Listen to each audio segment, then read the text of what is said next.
149장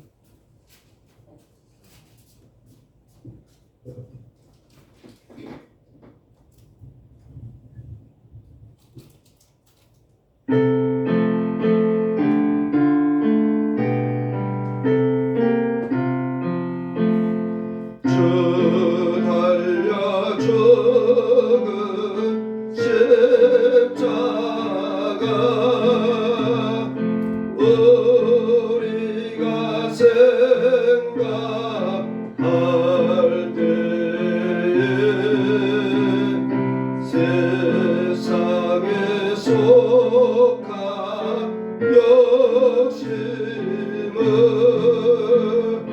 헛된 줄 알고 버리네. 죽으신 구주 밖에는 자랑을 말게 하소서. 보혈의 공로 힘입어 교만한 마음을 버리네. 못 박힌 손발 보니 큰 잠이 나타내셨네.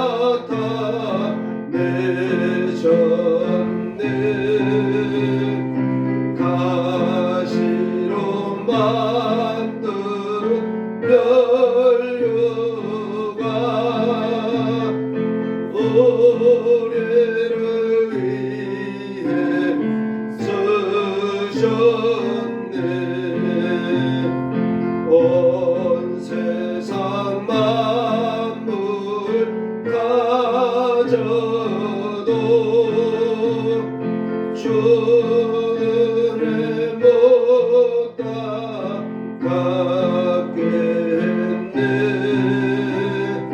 놀라운 사랑 받은다.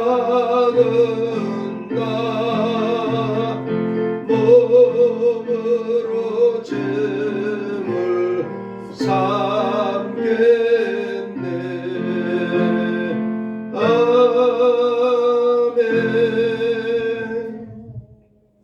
다 함께 주하게 바쳐서 하나님 앞에 예배드립니다.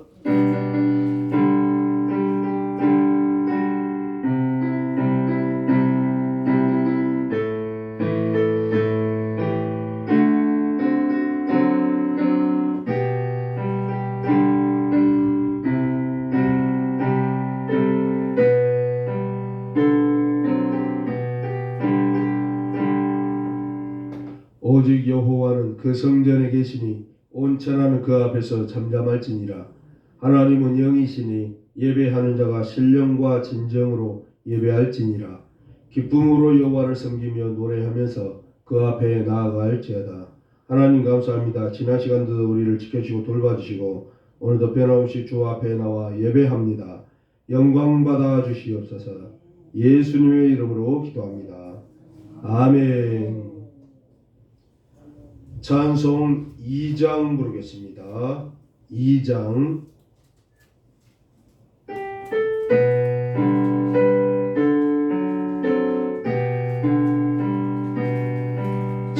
찬양 성부 성자 성령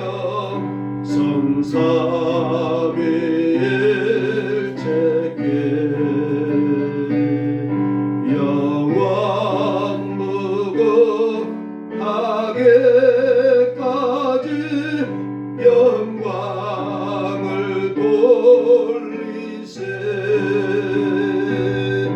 영광을 돌리세.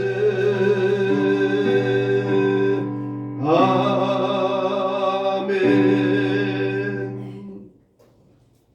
교동문 2번 보겠습니다. 찬송가 뒤편의 교동문 2번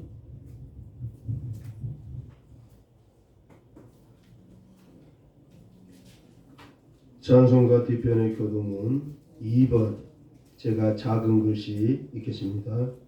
어찌하여 이방 나라들이 분노하며 민족들이 헛된 일을 꾸미는가. 세상에 있는 일이며 하나님께서 서로 대하여 여호와와 그의 기름 부음 받은 자를 대적하며 우리가 그의 낸 것을 얻고 그의 결박을 써버지 하시려다.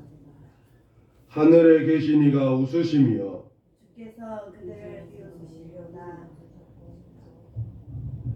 그때 분을 바라며 진노하사 그들을 놀라게 하여 이르시기를 내가 나의 왕을 내 거룩한 산 시온에 세웠다 하시려다.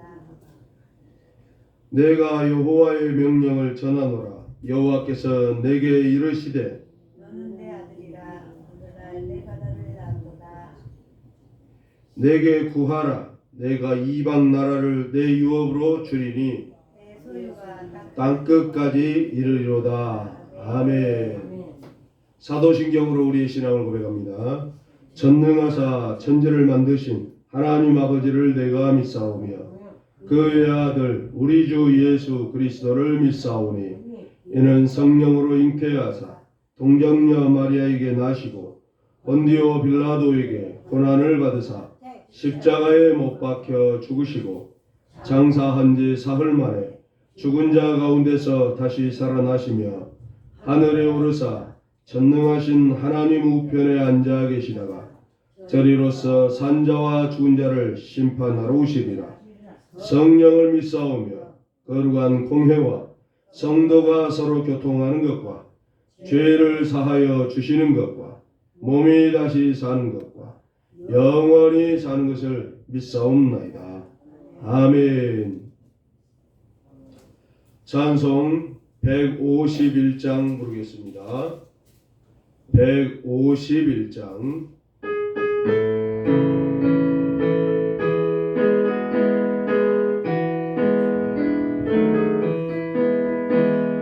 만왕의 왕 내 주께서 왜 거쳐다닌다.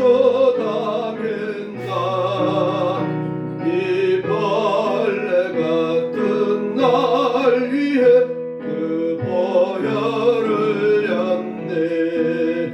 십자가 내가 처음 볼 때에 나의 맘에 큰 고통 사라져.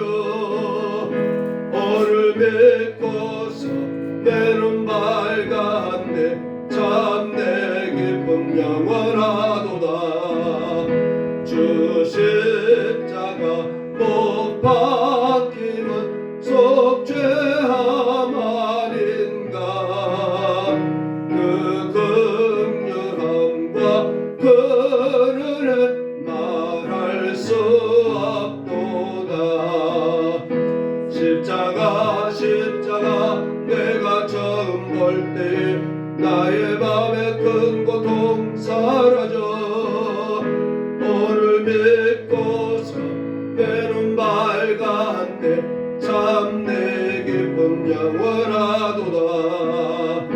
늘 울어도 그 은혜 다 갚을 수 없네. 나 주님께 몸 바쳐서 주의 일 힘쓰리.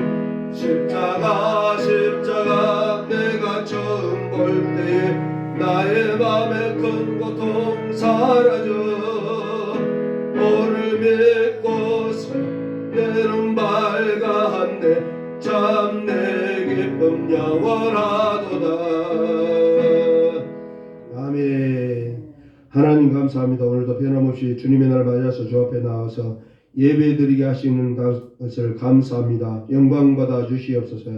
날마다의 삶 가운데 하나님 은혜 가운데 살아가게 하여 주시고 하나님을 알고 깨닫고 하나님 은혜 안에서 느끼며 살아가는 우리들의 삶들 되게 하여 주시옵소서. 늘 기도와 무릎으로 주님 앞에 찬양과 감사와 감격의 삶을 살아갈 수 있도록 붙들어주고 인도하여 주시옵소서. 우리 대한민국과 한국교회를 붙들어 주시옵소서. 주님이 땅에 다시 재림하실 그날까지도 우리 한국교회가 제사정책 선지자적 사명을 감당함으로써 예배가 끊어지지 않게 하여 주시고 선지자의 사명으로서 복음을 전파하는 한국교회 되게 하여 주옵소서. 농어촌 미자립교회들을 붙들어 주시고 개척교회를 붙들어 주셔서 든든히 서가는 복된 삶이 이어지게 하여 주시옵소서. 이단으로부터 이스라엘부터 우리 한국교회를 붙들어 주시고 주님 영원토록 찬양하는 대한민국 한국교회 되게 하여 주옵소서. 이 나라 이 정부도 아버지 불쌍히 여기시고 긍휼을 베풀어 주시옵소서. 여러가지 산적한 문제들도 해결하여 주시고 백성들의 민초들의 어려운 환경과 역경들을 주님께서 이겨나갈 수 있는 힘과 능력과 지혜를 더하여 주시옵소서. 강대국 사이에 끼었습니다. 지혜롭게 잘 헤쳐나가는 우리의 위정자들 되게 하여 주옵소서. 또한 이 나라 이 민족이 특별히 젠더 갈등, 빈부 갈등, 세대 갈등, 이념 갈등, 지역 갈등이 사라지는 나라 되게 하여 주옵소서. 극혐의 정치들이 사라지게 하여 주옵소서.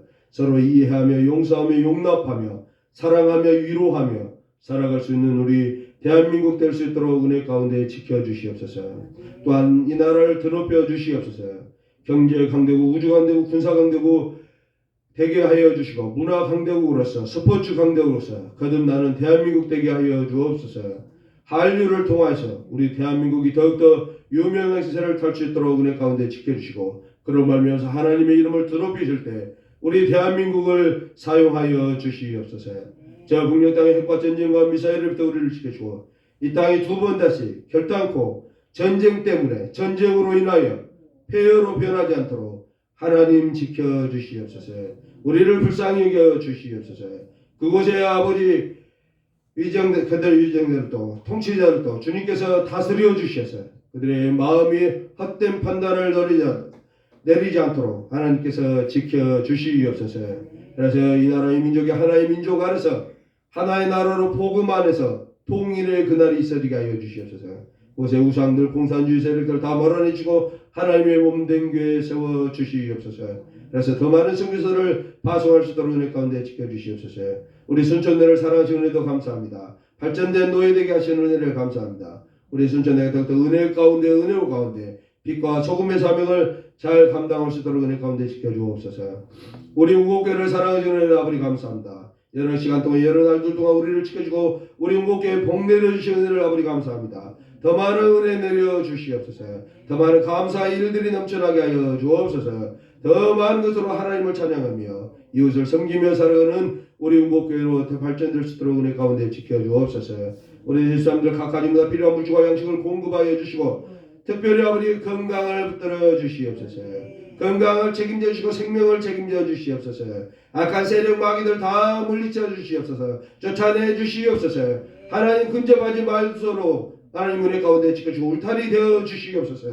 그래서 우리 집사님들 모두 다 건강함으로 주님의 몸된 교회를 출입할 때 불편한 삶 되지 않도록 은혜 가운데 지켜주시고 우리 운곡마을에도 복 내려주셔서 우리 운곡마을 주민들 다 예수 믿고 회개하고 돌아오는 역사가 있어지게 하여 주셔서 우리 운곡마을이 운곡교회가 하나님의 은혜가 임했다고 하나님의 복을 받았다고 간증의 삶들이 넘쳐나게 하여 주시옵소서. 예수님의 이름으로 기도합니다. 아멘. 213장 부르시면서 헌물 드리겠습니다. 213장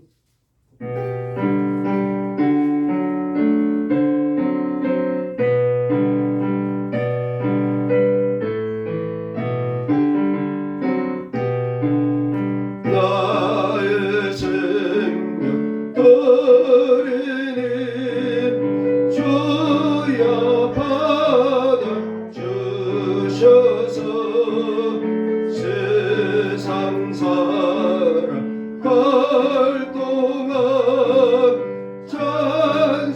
찬송하게 하소서.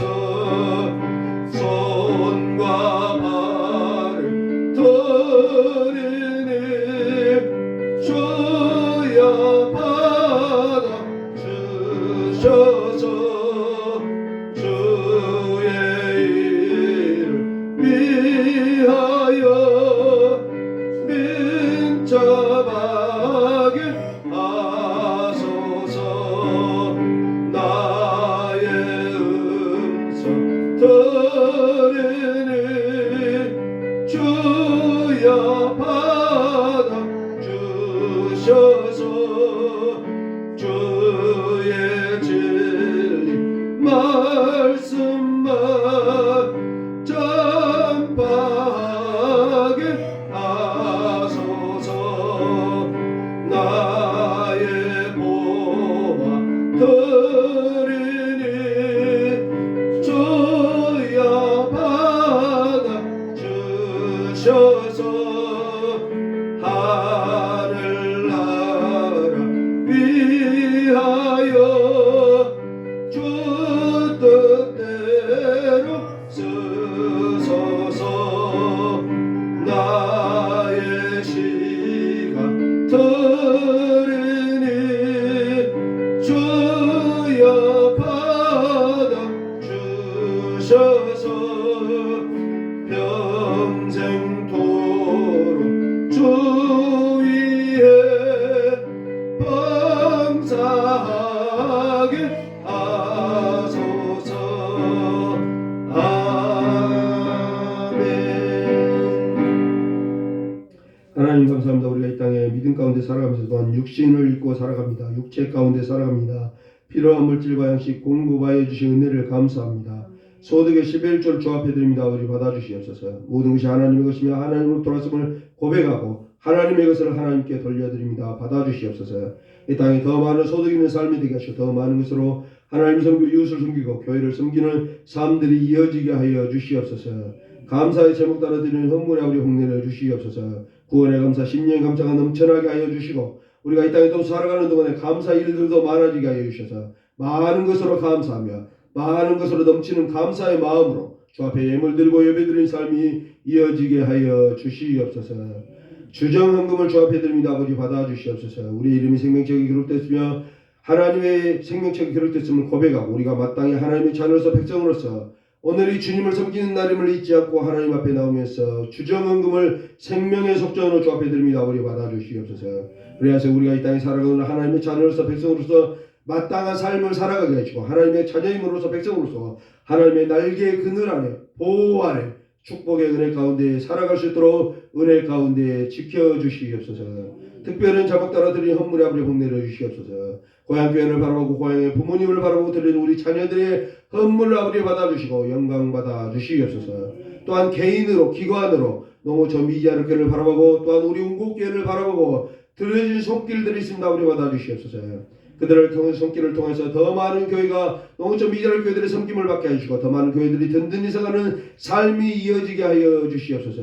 그들의 직장과 사업장들의 복내를 주시어서 그들이 더 많은 소득 있는 삶이 되게 하시고 더 많은 것으로 더 많은 교회들을 섬김으로 더 많은 우리 한국교회가 든든히 서가고 예배가 끊어지지 않는 삶이 이어지게 하여 주시옵소서. 그들의 사업과 직장에 복내를 주시고 자자손손 자녀들에게 가정에 복내를 주셔서 그들이 더 많은 것으로 하나님께 희생의 삶을 살아갈 수 있도록 은혜 가운데 지켜주시옵소서. 우리의 자녀들이 있습니다. 아버지 기억하여 주시옵소서. 다주서 외지에서 살아갔던 그들의 삶의 터전과 직장과 사업장들을 붙들어 주시고 특별히 그들의 믿음의 대를 이어가게 하여 주시옵소서. 부모가 섬겼던 하나님 섬기게 하여 주옵소서. 부모가 믿고 따르는 예수 그리스도 믿음으로 받아들이고 섬기는 삶들 우리 자녀들에게 있어지게 하여 주옵소서. 그래서 그들이 믿음 가운데 살아갑니다. 하나님 은혜 가운데 날개 그늘 아래 보호 아래 살아가는 삶들 되게 하시고 그들의 생명을 주님께서 지켜주고 인도하여 주셔서 한없는 은혜 가운데 이 땅에 남은 삶을 살아가는 우리 자녀들 되게 하여 주시옵소서. 그들의 직장이 든든히 서가게 하여 주시고 사업장이 흥황케 하여 주시고 그들의 삶의 태정과 가정이 든든히 서가게 하여 주셔서 자자손손 하나님께서 베풀어 은혜를 들고 살아가는 삶들 되게 하여 주옵소서. 그래서 머리 되고 꼬리 되지 말고 위에 있고 아래 있지 말게 하시고 구워줄전혀 꾸지 않는 우리 자녀들 다 되게 하여 주시옵소서. 또한 우리 자녀들의 아버지 생명도 지켜주고 우리 자녀들의 건강도 붙들어 주시옵소서. 연약한 가운데 있는 우리 자녀들 강건하게 하여 주시옵소서. 치료하여 주시옵소서. 아버지 안수하여 주시옵소서. 깨끗이 나음을 입는 사람들 우리 자녀들에게 이어지게 하여 주시옵소서. 그래서 우리 자녀들도 우리 부모 때문에 부모의 기도로 말미암아서 부모가 섬기는 하나님의 은혜로 말미암아서 그들이 이 땅에서도 풍요롭고 풍성하고 안정된 삶을 살아가는 우리들의 복된 자녀들 다 되게 하여 주옵소서. 오늘 예배 가운데도 함께하여 주시고 말씀하여 주시옵소서. 우리 눈을 열어 계시고 귀를 열어 듣게 하시고 마음판에 새겨진 말씀 되게 하여 주셔서 이 말씀 붙들고 사람이 힘든 사람이 이 말씀 믿음의 기초가 되어 살아가는 복된 삶들 되게 하여 주시옵소서. 예수님의 이름으로 기도합니다. 아멘. 하나님의 말씀 마태복음 1장 6절에서 17절 보겠습니다. 마태복음 1장 6절에서 17절. 제가 6절 읽겠습니다. 이새는 다윗 왕을 낳으니라. 다윗은 우리아의 아내에게서 솔로몬을 낳고 솔로몬은 르호보암을 낳고 르호보암은 아비야를 낳고 아비야는 아사를 낳고 아사는 여호사밧을 낳고 여호사밧은 요람을 낳고 요람은 우시야를 낳고 우시야는 요담을 낳고 요담은 아하스를 낳고 아하스는 히스기야를 낳고 헤세기야는 므낫세를 낳고 므낫세는 아몬을 낳고 아몬은 요시야를 낳고 바벨론으로 사로잡혀 갈 때 요시야는 요고냐와 그의 형제를 낳으니라. 바벨론으로 사로잡혀간 후에 여고냐는 스알데를 낳고 스알데는 스룹바벨을 낳고 스룹바벨은 아비옷을 낳고 아비옷은 엘리야김을 낳고 엘리야김은 아소르를 낳고 아소르는 사독을 낳고 사독은 아킴을 낳고 아킴은 엘리웃을 낳고 엘리웃은 엘르아사를 낳고 엘르아사는 mat단을 낳고 mat단은 야곱을 낳고 야곱은 마리아의 남편 요셉을 낳았으니 마리아에게서 그리스도라 칭하는 예수가 나시니라. 아멘. 17절 함께 봅니다. 그런즉 모든 대수가 아브라함부터 다윗까지 14대요 다윗부터 바벨론으로 사로잡혀 갈 때까지 14대요 바벨론으로 사로잡혀간 후부터 그리스도까지 14대로라. 아멘. 아멘. 세상의 모든 것은 출발점, 그 시작점, 기원이 있습니다. 어디에서 언제 시작되었는가 하는 것이 모든 것의 기원이요, 근본이요, 근원입니다. 그래서 철학이 있으며 화학이 존재합니다. 이들 학문은 세상의 근본, 출발점을 빅뱅이라는 가설에서 출발시키고 있습니다. 즉 우주 공간에는 아무것도 없는 무의 상태였는데 고도로 압축된 물질이 어느 순간 어느 시점에 알 수 없는 원인에 의해서 폭발했으며 그것이 팽창을 거듭하다가 우주라는 질서 속에 자리 잡았다는 것입니다. 이것은 가설입니다. 진실이 아닙니다. 성경은 태초에 하나님께서 하늘과 땅을 만드셨다고 분명하게 말씀하고 있습니다. 그것이 근본이요 근원이며 하나님께서 모든 것의 시작이며 존재이신 것입니다. 즉 모든 사람 또한 사람들은 인류의 시작도 진화라는 가설에서 시작을 찾고 있습니다. 진화는 학설입니다. 증명된 학문이 아닙니다. 그랬을 것으로 추정하는 것에서부터 출발합니다. 이처럼 우주나 인류나 모든 것의 시작을 알리는 출발점, 즉 근원과 기원은 무척이나 중요한 것입니다. 자신의 근본을 찾음으로 자신의 정체성과 뿌리를 알 수 있기 때문입니다. 내가 누구인지, 나는 무엇인지, 나는 왜 이 세상에 태어났으며 존재하고 있는지에 대한 역사적 사명과 소명을 정의할 수 있는 것입니다. 내가 누구이며 무엇인지를 알지 못하므로 사람이 하나님의 형상으로 살지 못하고 짐승과 같이 살 수 있으며 내가 왜 존재해야 하는지를 알지 못하므로 그냥 육체적 욕구를 채우며 살아가고 있는 것입니다. 오늘 본문은 예수 그리스도의 족보입니다. 예수님이 누구인지, 예수님의 시작은 언제부터 어디서부터인지를 논증하는 족보입니다. 사람은 자신의 뿌리를 찾을 때 당연히 족보를 살펴보아야 합니다. 자신의 조상이 누구며 그로부터 몇 대손이며 그로 인하여 현재의 자신이 누구로부터 시작된 자신의 뿌리요 근본이요 근원을 발견할 수 있는 것입니다. 유대인들도 당연히 혈통과 족보를 중요시했습니다. 그들은 특히나 하나님의 선택된 민족이라는 선민사상을 기초로 자부심과 긍기를 가지고 살아가는 민족입니다.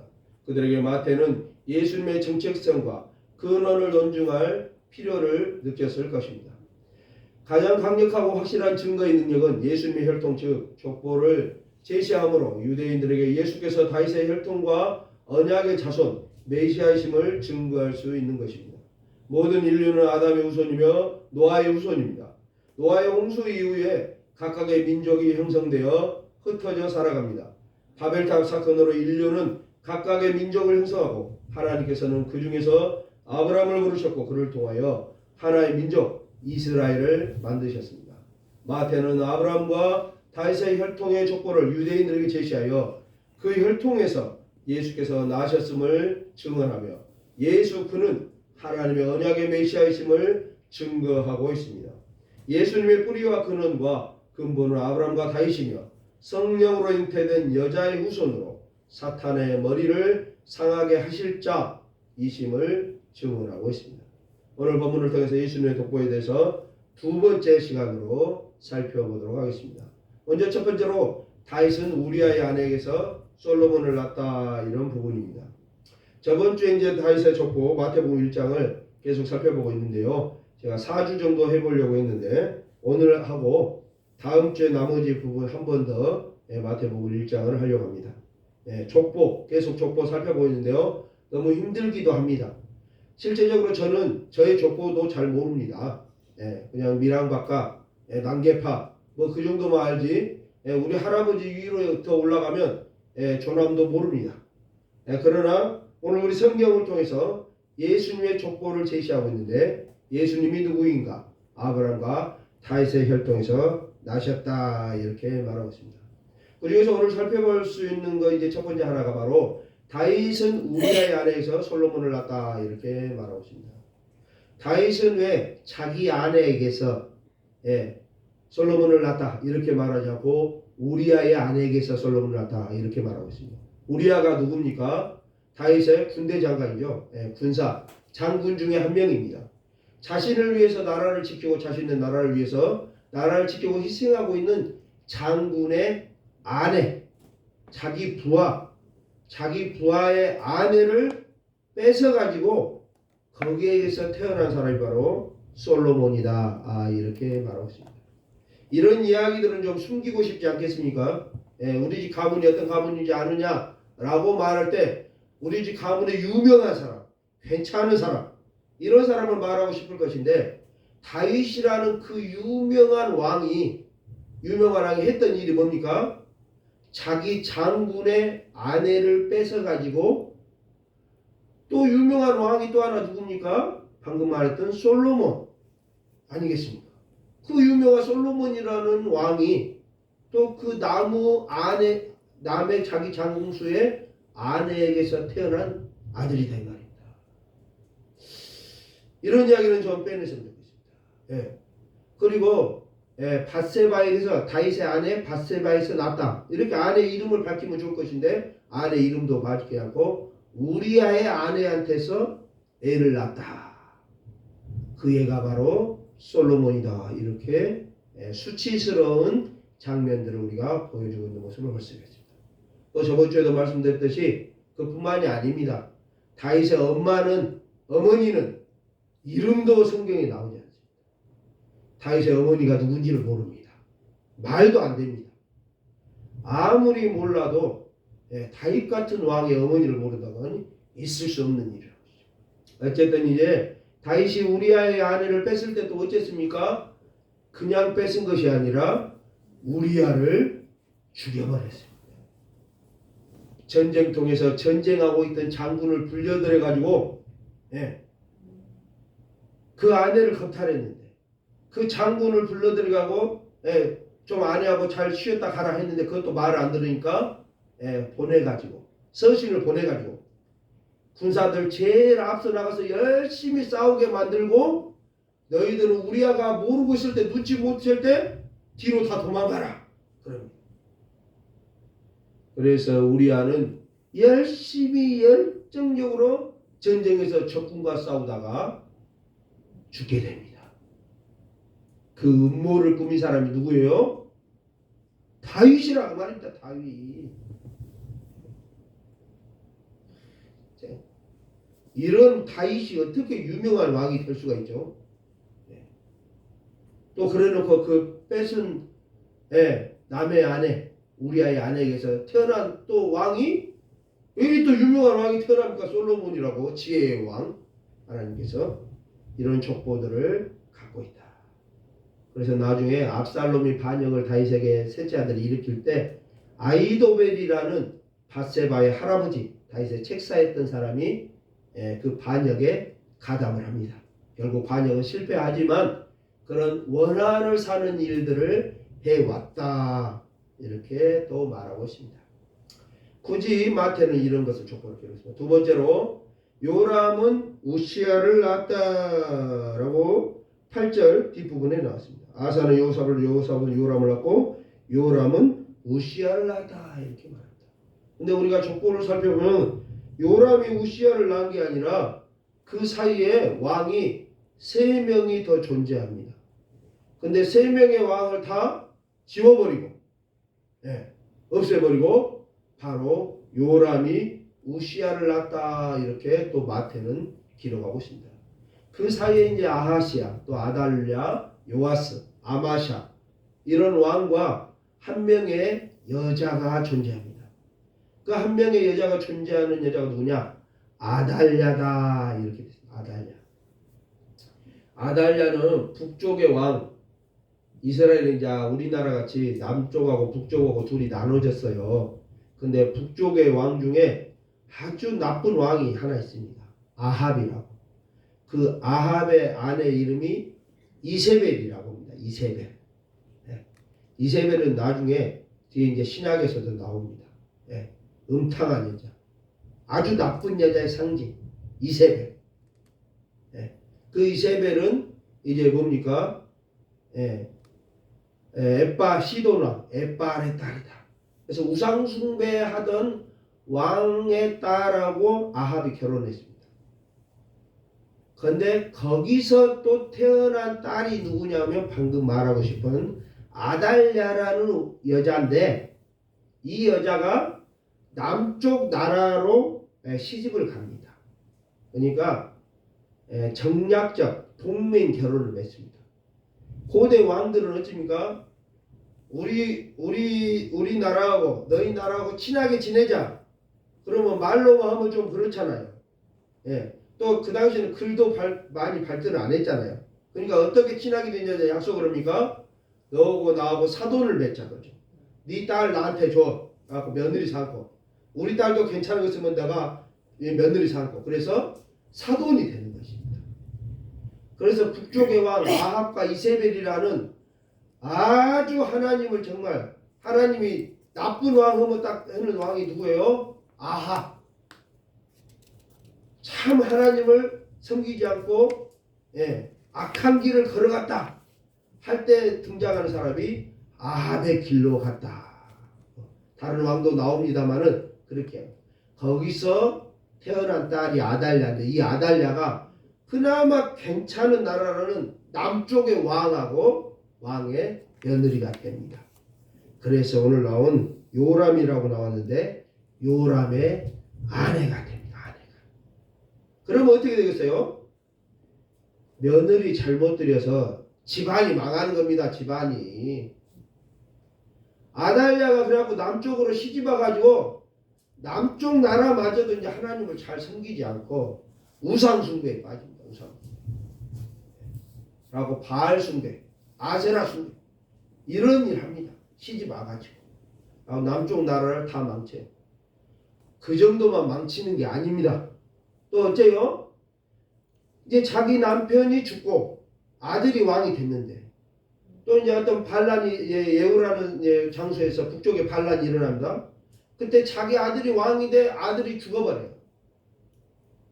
그럼 어째요? 손자 중에 왕을 세워야 되잖아요. 근데 내가 왕할래. 그리고 자기 손자들을 다 죽여버립니다. 이런 며느리가 돌았어요. 남쪽으로.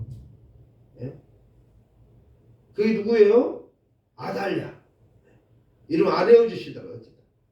이런 일들이 있어요. 자기 손자들 다 죽여버려요.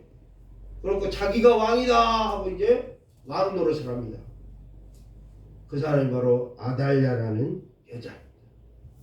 근데 다행히 요아스라는 이제 막 태어난 돌도 안 지난 애기 하나가 있었어요. 다윗의 후손 가운데. 다 죽였다고 생각했는데 딱 하나 안 죽였네. 숨겨놨어. 그런데 이제 돌도 안 지나서 이거 왕으로 올릴 수가 없잖아요. 그래서 6년 동안 숨겨놨다가 7년째 됐을 때 이 아달랴를 제거하고 이 여자를 제거하고 다시 다윗의 혈통을 왕으로 세웁니다. 그래서 하나님의 언약, 다윗의 언약, 네 후손이 영원토록 이어지리라 하는 언약이 상실되지 않습니다. 하나님의 예언이 이루어집니다. 이게 바로 예수님이 태어날 때 사건하고 똑같습니다. 예수님이 베들레헴의 왕으로 태어났다 하니까 헤롯이 2살 밑으로 다 죽여버려라. 그래가지고 한 46명 정도 죽였다 했잖아요. 인구 밀도로. 그때 예수님이 천사의 도움으로 요셉이 애국으로 도망쳤잖아요. 안 그러고 그때 죽였다라면 메시아가 죽게 되는 사건입니다. 이런 일들이 있었는데 마태는 이런 일들은 족보를 싹 생략하고 요람이 우시아를 낳았다 하고 그냥 3명의 왕을 아달랴 여자까지 하면 이제 4명이죠. 4명을 건너뛰어서 족보를 기록하고 있다. 세 번째로 살펴볼 수 있는 것은 이제 아브라함과 다윗의 자손 예수 그리스도 족보를 쭉 나열했어요. 나열했는데 모든 대수를 세어봤더니 아브라함부터 다윗까지가 14대 14대 다윗부터 포로로 잡혀갈 때가 14대 포로로 잡혀가서 예수님까지가 14대 이렇게 돼 있었다. 이렇게 돼 있습니다. 14대 14대 14대 근데 숫자라는 것은 상징이죠. 우리나라 사람이 제일 싫어하는 숫자는 뭐예요? 도시에 가면 아파트에 층수가 없는 층이 가끔 있어. 몇 층이 없어요? 4층이 없어. 4층이. 우리는 죽을 사자다 해가지고 4층을 안 해. 거기 살면 막 떨어져 죽은가 봐. 예. 어디서 번호표 뽑아라 해도 4번 뽑으면 왠지 기분이 안 좋아. 왜 4번을 뽑아가지고 7번을 뽑아야 되는데 럭키 세븐 해가지고 그러잖아요. 그런 것 같이 숫자라는 것이 괜한 의미를 가지고 있습니다. 그러면 14는 뭐냐? 다윗의 이름을 쓰면 우리가 달렛, 바브, 달렛 이렇게 씁니다. 히브리어로 그렇게 써요. 히브리어로 모음이 없어요. 그렇게 쓰는데 이것을 숫자로 더하면 14가 됩니다. 어렵죠? 옛날 사람들은 숫자가 없었어요. 그러면 이제 우리나라 같은 거 뭐냐? 기억이 1이요. 그러면 니은이 뭐예요? 2. 갈치 2마리 주시오 할 때 2라는 숫자가 없어. 그런 시절이 있었어. 이 사람 아라비아 숫자가 없을 때. 그러면 숫자를 뭘로 하냐? 그걸로 하는 거예요. 그러면 니은을 써놓으면 2개 달라는 거죠. 디귿을 쓰면 뭐예요? 3개. 리을은 4개. 이게요. 기억, 니은, 디귿, 리을 1, 2, 3, 4 이렇게 가는 거예요.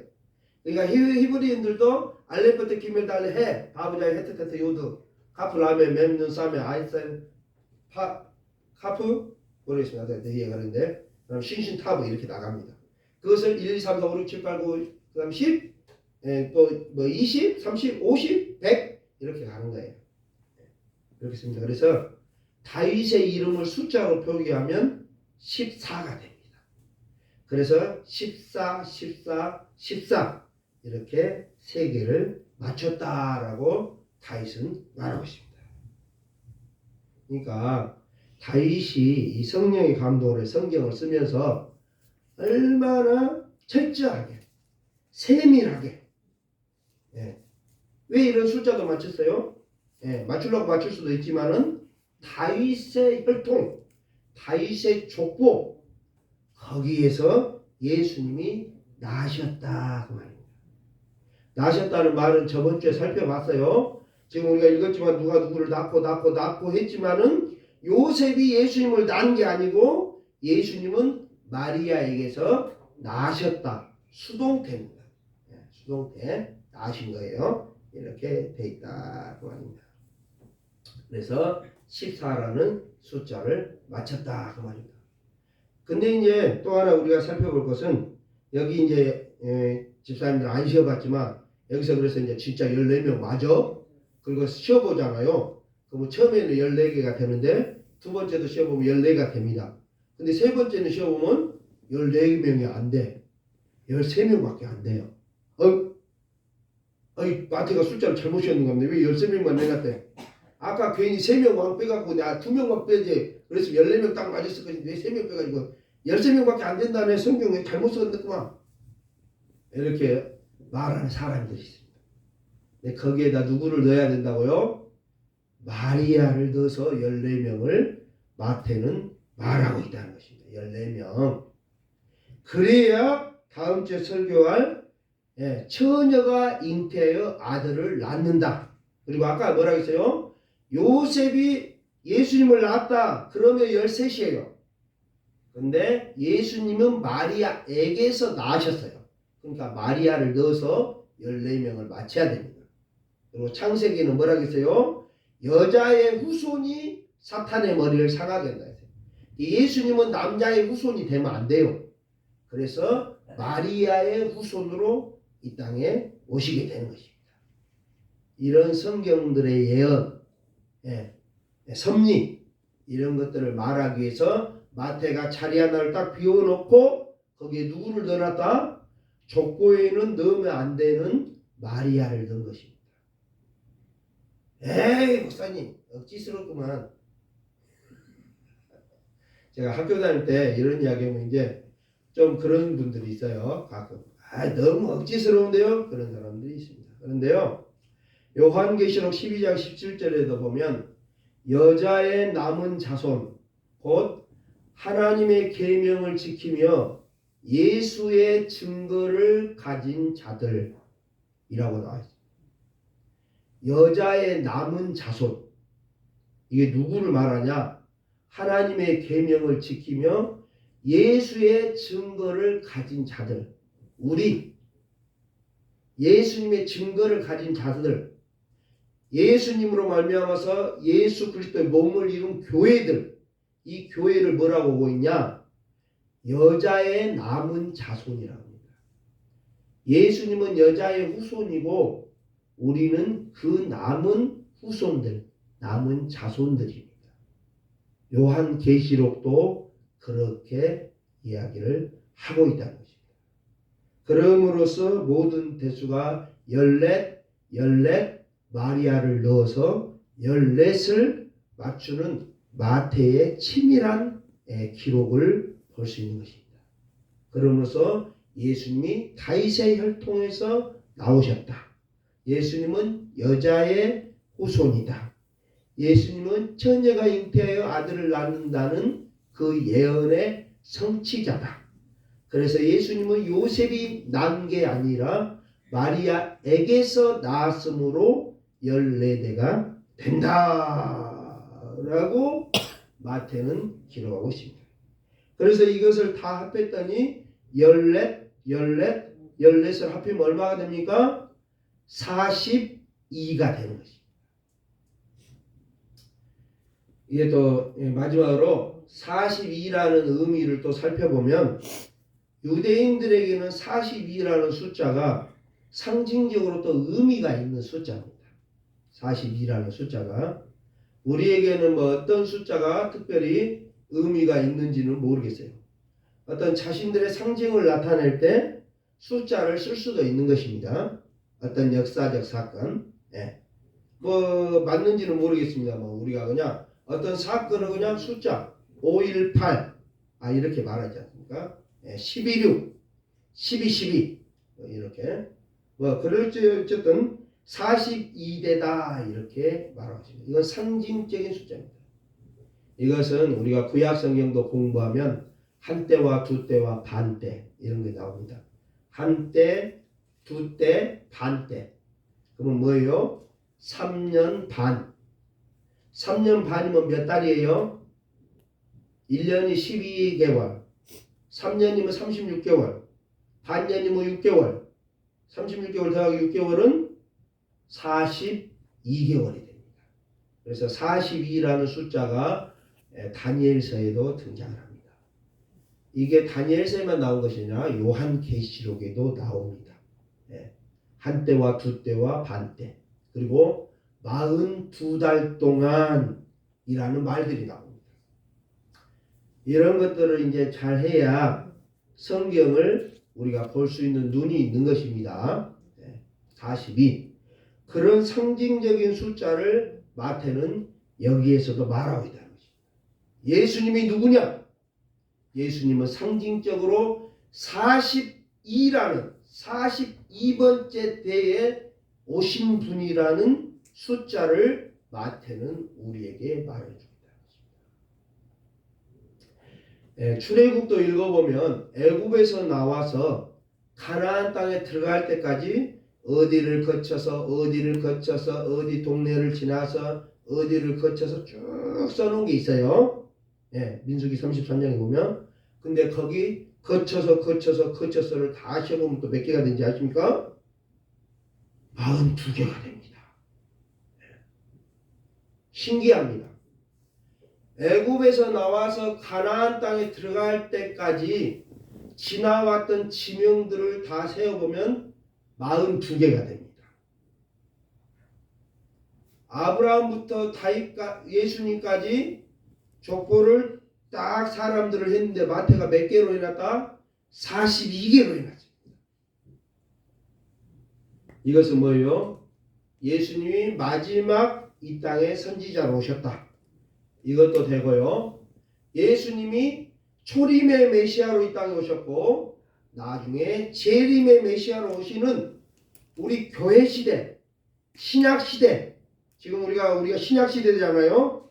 이 시대의 메시아 이시라는 것을, 통치자이라는 것을 보여주기 위해서 42라는 숫자를 맞췄다라고 우리가 보고 있는 것입니다.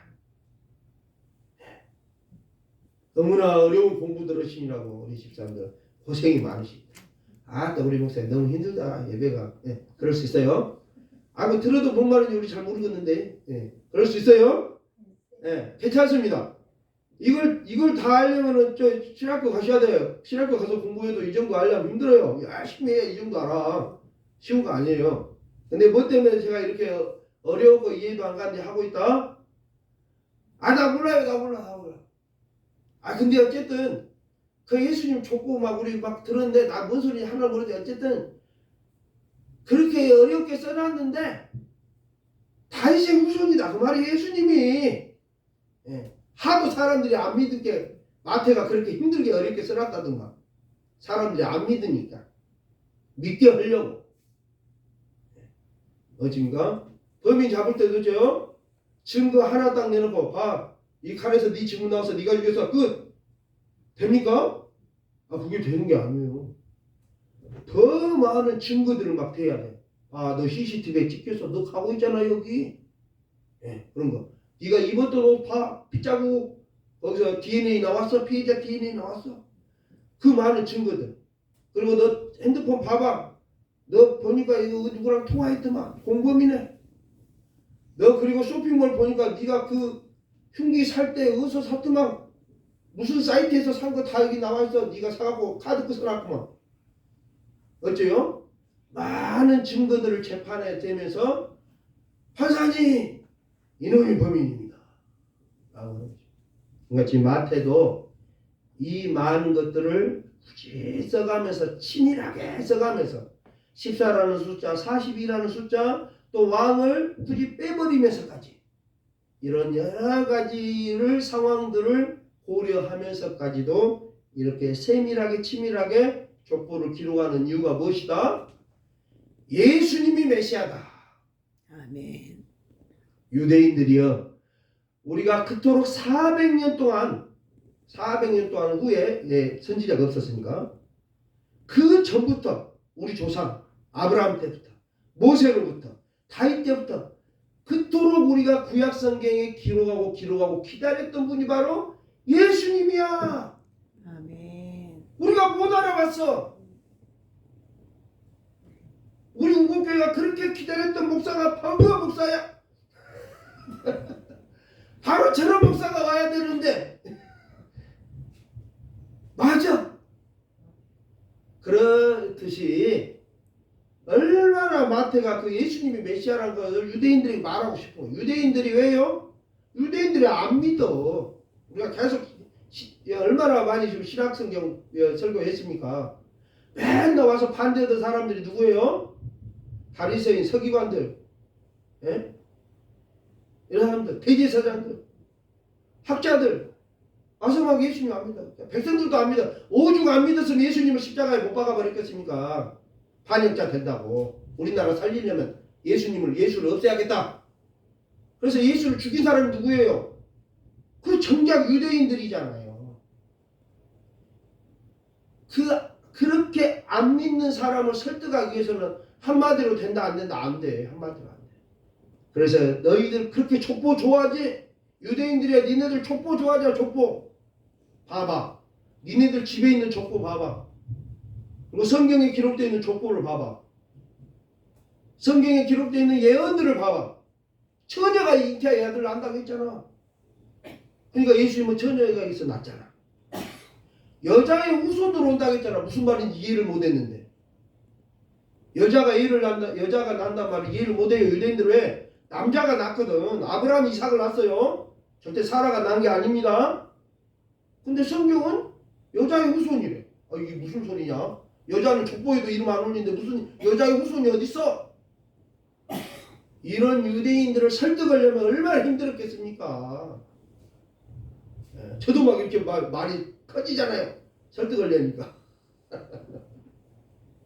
그래서 예수님이 바로 우리 민족이, 우리 인류가 그렇게 고대하고 기다렸던 구원자, 메시아, 그리스도, 예수 그분이 바로 하나님의 그리스도다, 메시아다. 그걸 말하고 있다는 것입니다.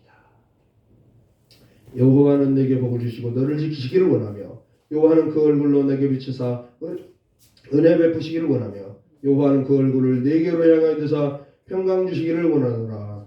우리 주님 예수 그리스도의 은혜와 하나님 아버지 만극하신 사랑과 성령의 의로 교통 충만하신 역사가 믿음 안에서 말씀하셔 예수 그리스도가 메시아심을 분명히 믿고 따르는 우리 모든 성도들 위해 이제와 영원히 함께 있을지어다. 아멘.